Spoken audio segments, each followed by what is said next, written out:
बिस्मिल्लाहिर्रहमानिर्रहीम। वीडियो का आगाज करते हैं एक सवाल से कि अगर मुझे बुखार हो जाए तो क्या मुझे उसका इलाज करना चाहिए, उसके लिए कोई मेडिसिन लेनी चाहिए जैसे पैनाडोल, ब्रूफिन या एस्प्रिन वगैरह। अभी तक के बेस्ट अवेलेबल एविडेंस के मुताबिक बुखार को इन दवाओं से ट्रीट करने में कोई नुकसान नहीं है, लेकिन इसका कोई फायदा भी नहीं है। लाखों साल पहले जानवरों में बुखार इन्फेक्शन के खिलाफ एक इर्तकाई जवाब के तौर पर पैदा हुआ। तब से लेकर अब तक हमने बुखार को डिटेक्ट करने और इसका इलाज करने में काफी तरक्की कर ली है, लेकिन अब भी इस बात को लेकर कि बुखार का इलाज करना चाहिए या नहीं, दो मकातबे फिक्र के लोग पाए जाते हैं। पहला कहता है कि बुखार इन्फेक्शन का एक नुकसानदेह नतीजा है तो इसे हमें कम करना चाहिए, और दूसरा कहता है कि बुखार एक कुदरती अमल है जो इन्फेक्शन के रिस्पॉन्स में होता है, तो हमें इसके साथ कोई छेड़छाड़ नहीं करना चाहिए, यानी इसे कम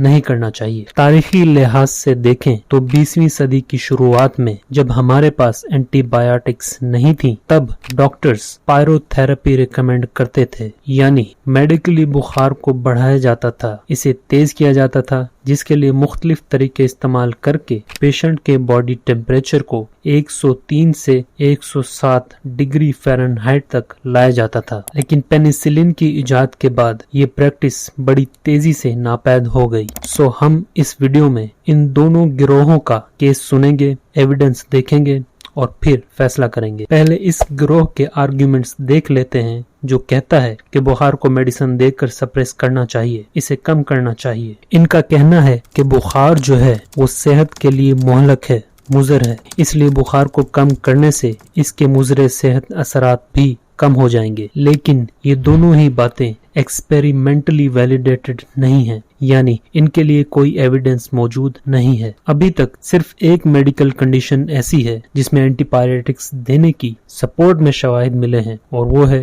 एक्यूट ब्रेन इंजरी। अब आते हैं दूसरे ग्रोह की तरफ जो ये कहता है कि लेट इट राइड।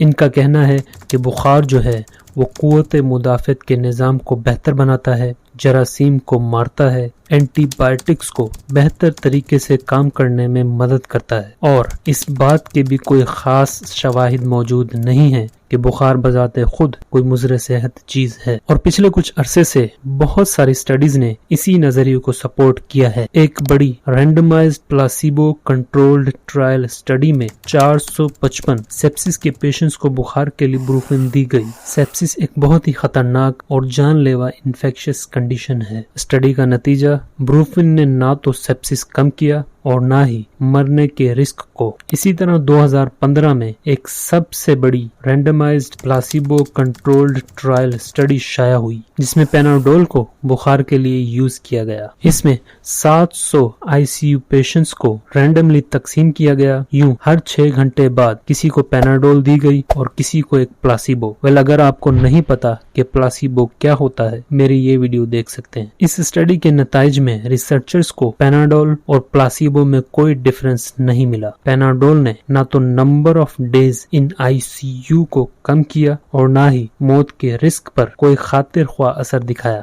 इसके अलावा जानवरों पर की गई स्टडीज में भी कुछ इसी तरह के नताइज मिले हैं। मसलन साइंसदानों ने कोल्ड ब्लडेड इग्वानस यानी छोटी गोह या दरख्तों पर जो छिपकलियां पाई जाती हैं उनमें बैक्टीरियाज को इंजेक्ट किया और उन्हें ये मौका दिया कि अगर वो चाहें तो सन लैंप के पास जाकर अपनी बॉडी के दर्जा हरारत को बढ़ा लें। एक को छोड़कर बाकी तमाम ने सन लैंप का रुख किया एंड गेस व्हाट, उसी की मौत वाक़ई हुई। दूसरे एक्सपेरिमेंट में साइंसदानों ने इग्वानस को बैक्टीरियाज इंजेक्ट किए और साथ ही बुखार को कम करने वाली दवाएं भी दी। इस एक्सपेरिमेंट में सिर्फ वही इग्वानस जिंदा रहीं जिनका बॉडी टेम्परेचर दवाओं के बावजूद बढ़ा। ये सिंपल से एक्सपेरिमेंट्स हैं जो हमें बुखार की अहमियत बताते हैं। सो इतनी ज्यादा स्टडीज और शवाहिद होने के बावजूद हम क्यों बुखार के पीछे पड़े हैं? न सिर्फ अस्पतालों में बल्कि घरों में भी जब किसी को बुखार आता है तो फौरन पैनाडोल ले ली जाती है। असल में लोग फौरन गोली इसलिए लेते हैं क्योंकि बुखार जो है वो जरा अनकंफर्टेबल फील होता है। हालांकि अगर आप जरा बर्दाश्त करें और बुखार को अपना काम करने दें तो आप बहुत जल्दी सेहतयाब हो सकते हैं। अच्छा, इसका मतलब ये नहीं है कि आप अपने बॉडी टेम्परेचर को ज्यादा से ज्यादा बढ़ाने की कोशिश में लग जाएं। और ऑफ कोर्स बहुत सी मेडिकल कंडीशंस ऐसी हैं جن میں بخار کو کم کرنا ضروری ہوتا ہے، جیسے کوئی کمزور مریض ہے یا انفیکشن کے ساتھ کوئی اور بیماری ہے۔ لیکن اگر آپ ینگ ہیں اور چھوٹا موٹا کوئی انفیکشن ہوا ہے تو 100.5 یا 101 تک کے بخار کو لفٹ نہ کریں تو کچھ نہیں بگڑے گا۔ You will do just fine۔ ہم نے دونوں طرف کے آرگیومنٹس سنے۔ سپریس اٹ اپروچ یعنی بخار کو کم کرنا چاہیے، اور لیٹ اٹ رائڈ اپروچ یعنی بخار کو اپنا کام کرنا دینے چاہیے۔ تو آخر میں یہ کہنا سیف ہوگا کہ late it ride approach is the right approach. Hope you liked the video. Thank you for your time. Allah Hafiz.